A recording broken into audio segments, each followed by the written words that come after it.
Good evening and welcome to the Business Day. I'm Andrea Chisholm. Gas prices are going up. A liter of 87 and 90 gasoline will cost 25 cents more.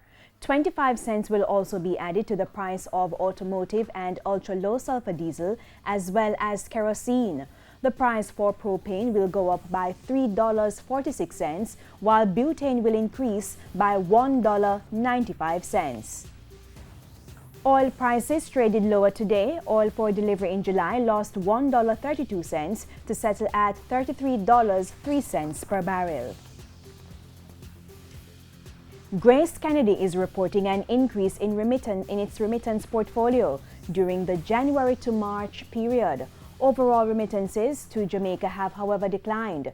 The company says the uptick played a significant part in the $1.4 billion net profit recorded for the first quarter of 2020. Grace Kennedy CEO Don Webby was speaking at a virtual meeting today. As of last week, Friday, our remittances are up.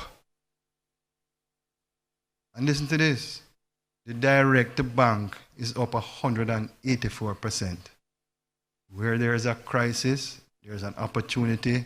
We're focused on the digital part of remittances and is now paying dividends. And that has a big part to play why our numbers are looking so good.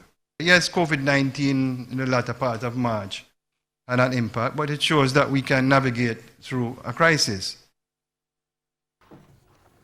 Currency trading ended today with the US dollar selling for $144.60. The Canadian dollar, $106.21. The pound is going for $178.49, while the euro closed at $160.14.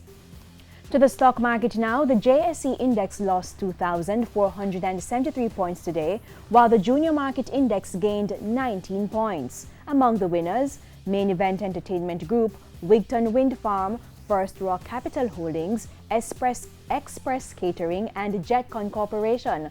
On the losing side were Salada Foods, Sagicor Real Estate X Fund, Carib Cement, Jamaican Teas, and Knutsford Express Services.